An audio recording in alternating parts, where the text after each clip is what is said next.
Another young woman, in the same condition, again. Who could do such a thing? Is it missing? Yes.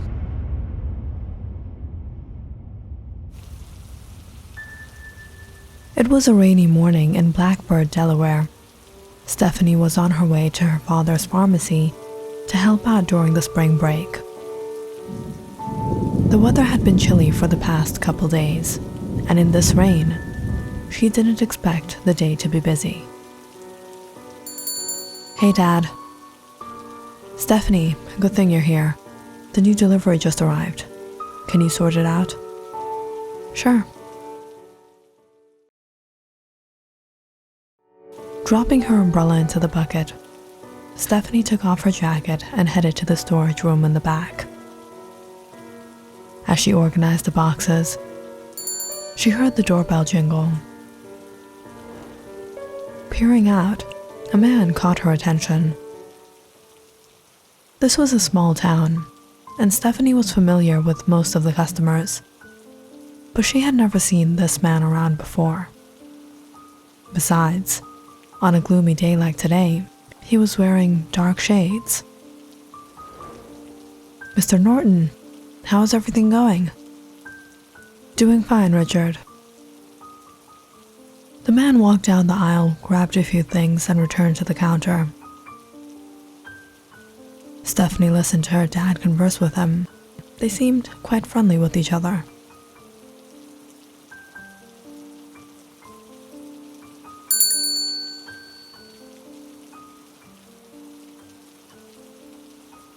You're done? Yeah. Who was that, Dad? Never seen him before. Mr. Norton. He moved to town some weeks ago. Very nice man. What's with the dark shades? He lost one of his eyes. It's quite tragic what happened to him. I heard his wife passed away in an accident. Their house caught on fire. The man lost his eye trying to save her. And since then, he's been living all alone. Wow, that's unfortunate. The day went by pretty slow, as did the next couple of days. Not a lot of people came to the store. On Friday morning, the weather cleared up a bit. Stephanie was at the store alone, while her dad went out to run some errands. As she passed the time, she got a message from Blake. They had met online about a month ago and were sort of in a relationship. He seemed like an okay guy, but was older than her by a few years. And Stephanie hadn't met him in person yet. Where are you? Working at my dad's store. When will you be off? Can we meet? I'm not so sure about that. Come on, we've been talking for so long. I want to see you. I have to think about it. What's there to think about? Are you afraid I won't like you? I like you for you, Stephanie. What? If anything, I'm too good for you. Then what's the problem? Let's meet up. As Stephanie texted Blake, the bell jingled as a customer stepped in. She looked up to see it was Mr. Norton.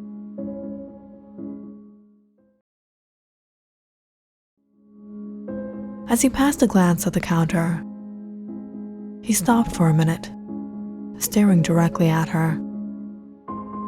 Awkwardly, Stephanie smiled. Do you need help with anything, sir? Without replying to her, he simply went into the aisle, grabbed some things, and came to the counter. Stephanie looked at the 4 bottles of painkillers. Didn't he take painkillers just a few days ago? I'm sorry, sir, but you can't buy more than 2 at once. All right, I'll take 2. Stephanie packed the medicine, noticing the man just staring at her. She felt quite uneasy not being able to see his eyes under her shades. Here you go. Have a nice day. Taking the bag, the man was silent for a while, before he said to her, You have beautiful eyes, dear, and left. What a strange man.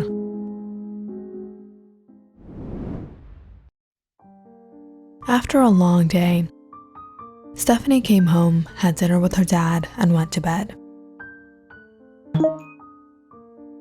And almost instantly got a message from Blake again. "I'm really missing you. Send me a pic."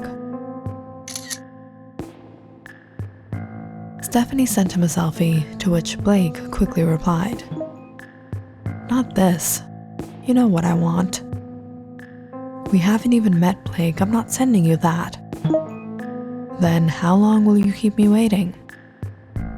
"Alright, how about tomorrow afternoon, by Colby Park?" It had been a while since Blake had been asking Stephanie to meet up with him.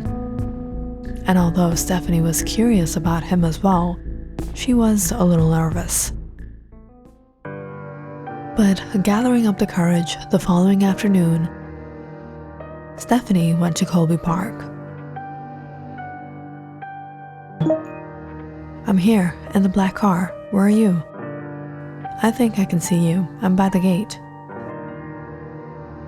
Stephanie was quite surprised to see Blake. He was tall and rather good-looking. They finally met up and went for a little stroll around the park. "You look even more beautiful in person." "Thank you. You're not too bad yourself."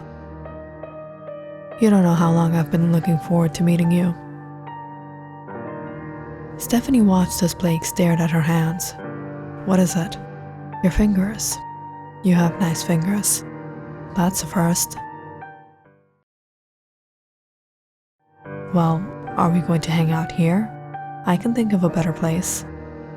"Where?" "My place." "Sorry, I can't be out for too long. I gotta get home before I get into trouble." "That's alright, I have a car, I can drop you off." "I really shouldn't." "What is it? You don't trust me?" "It's not that." "Then come on."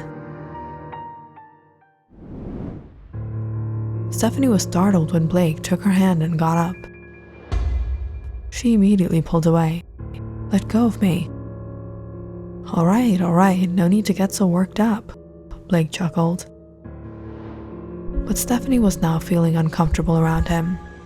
Maybe coming here wasn't a good idea. Now, how was she going to get out of this? All of a sudden, Stephanie heard a familiar voice behind her. She turned to see Mr. Norton carrying some bags. "Dear, would you mind helping me out?" Passing a glance at Blake, Stephanie quickly took the bags. "Sure, Mr. Norton." She then turned to Blake. "I'll see you later." "You're just gonna ditch me like that?" "It's getting late. I have to go." With that, Stephanie walked off with Mr. Norton, finally feeling relieved. "Which way shall I drop you off, Mr. Norton?" "Just around the corner. It's getting dark. Your father must be waiting for you." "Yes, I was headed on my way home." "Home. Home doesn't feel like home when you don't have anyone waiting for you." "True. It must be difficult for you on your own." "It's been some years. I've gotten used to it, my dear." Mr. Norton turned to glance back, scanning the streets. He looked at Stephanie. "Who was he?" "He's a friend. We met online.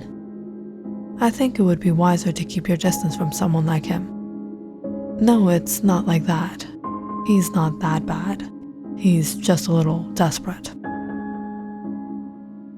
A short walk away, Stephanie and Mr. Norton reached his house. She placed down his bags as she checked the time. "I should really get going. My dad's gonna get worried." "Absolutely. Stay safe."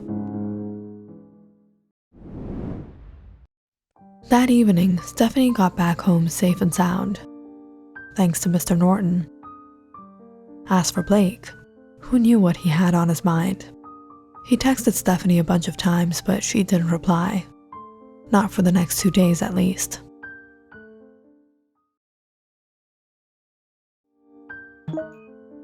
Don't you see my messages? Are you just going to ignore me? What? If you don't like me, just say it.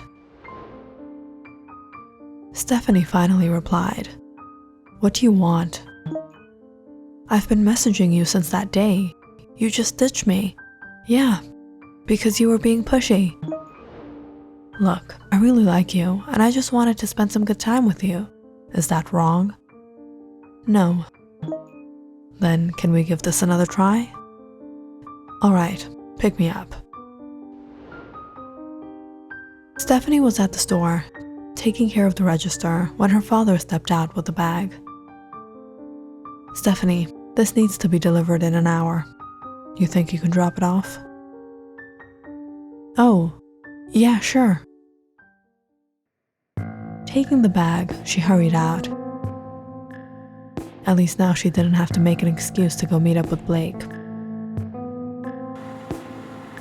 After picking her up, Blake drove Stephanie to his place.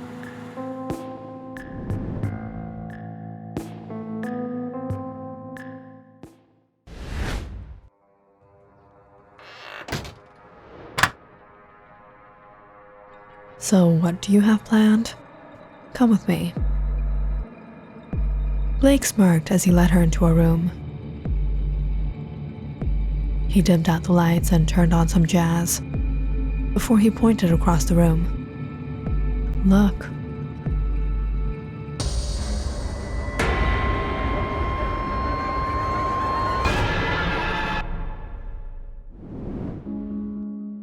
Some days later, Mr. Norton came to the pharmacy to pick up his medications when he noticed there was a new clerk. "I'm here for my medication. Graham Norton." "1 minute, I'll just get it out."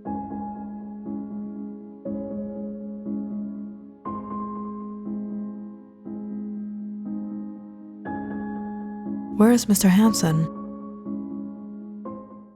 "Oh, for the last 2 days, his daughter Stephanie has been missing. Mr. Hansen hasn't come to the store since. He's going through a very difficult time, and I've been running the store by myself." "What? Stephanie is missing?" When Mr. Norton heard about Stephanie, he immediately went to the police and informed them about what happened the day at the park. "Stephanie sometimes works at her father's pharmacy, where I usually pick up my medicine. That's where I got to know her. I last saw her at the park some days back with some guy. She was probably dating him, but at first glance, I didn't like him. He was misbehaving with her, and she even complained to me about him, saying he was desperate."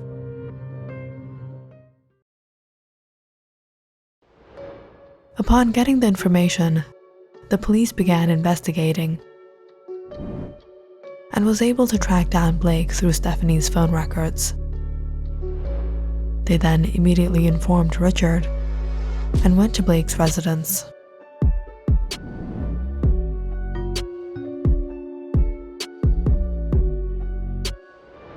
"Officers, what's the matter?" Upon seeing Blake, Richard grabbed him by the collar. "Where is Stephanie? Where are you hiding her?" "What are you talking about? Let me go." "Sir, calm down. We're handling it." Blake stood in shock as Richard let him go. "Do you know Stephanie Hansen?" "I don't know any Stephanie," Blake blatantly said. But Mr. Norton quickly spoke out. "I've seen Stephanie with him myself, and he also saw me." "Oh, that's Stephanie. Yes, I met her one time at the park." "Was that the only time you met her? Your phone records indicate you communicated with her even after that." "Oh, yeah. Yes, she came, but she didn't stay for much long. Wasn't into having fun, she just left." The officers passed each other a glance before barging into the house. "You can't come inside like this. Do you have a search warrant?" Yes, we do. The police searched each and every corner of Blake's house, but there was not a single clue indicating Stephanie's presence there. However, when they brought in a canine unit, they were surprised when the dogs immediately rushed into the backyard. There's something under here. Stephanie Hansen's body was found behind the shed of Blake's backyard. However, that was not the only thing that was found. Partial remains and belongings of several young women that had recently gone missing were also discovered. You're under arrest. No, it wasn't me. I didn't do this. She left that day. I don't know how. Thank you, Mr. Norton. If not for you, we wouldn't have gotten to the bottom of this case. This had been going on for a long time now. Many girls went missing, but finally, the culprit will be behind bars.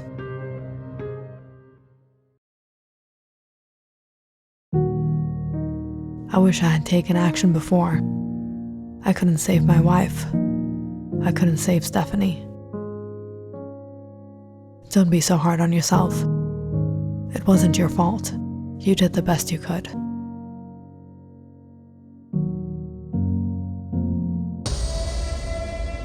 Stephanie. If only she didn't have those eyes. About 6 years ago, Graham Norton was a married man, trying to live a decent life with his wife, Evelyn.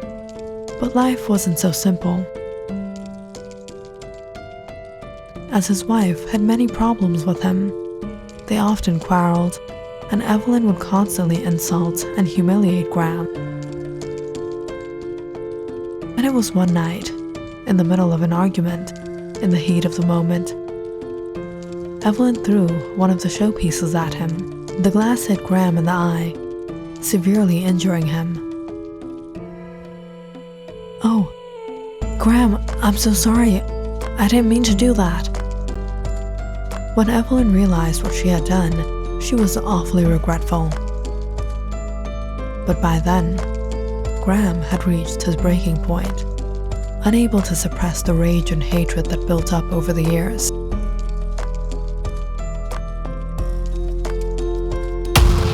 That night, Graham took her life. He then set his own house on fire, staging everything as if an accident.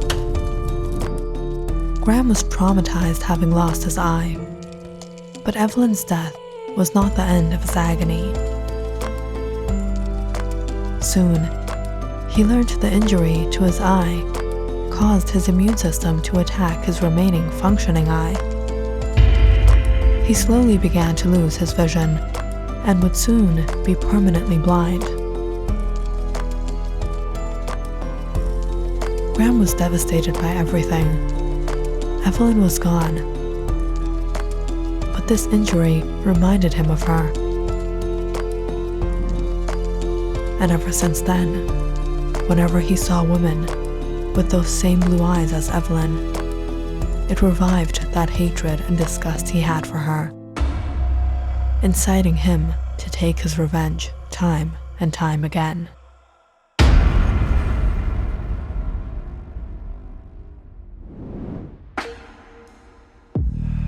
The day Stephanie had gone to Blake's place, she really wanted to give him another chance.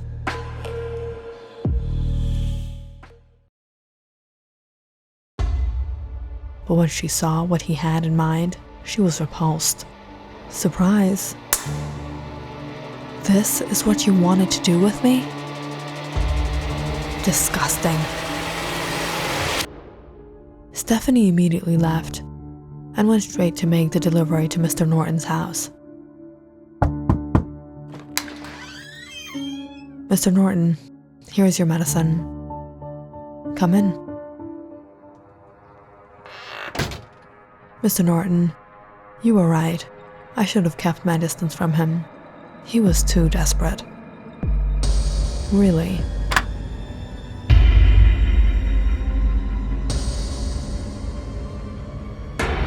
Mr. Norton, what are you doing? Your eyes are truly like Evelyn's.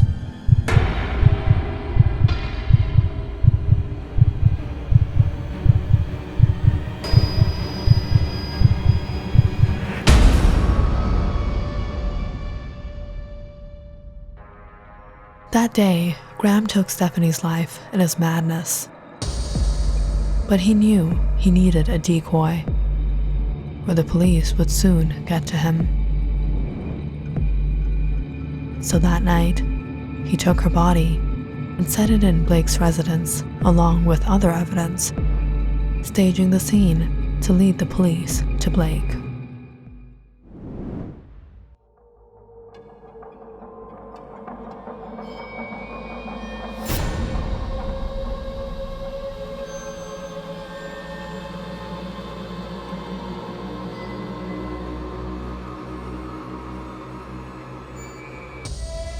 Beautiful, just like Evelyn.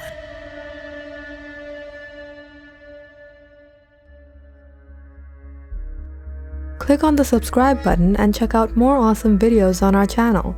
And don't forget to press the bell icon because you know it's interesting.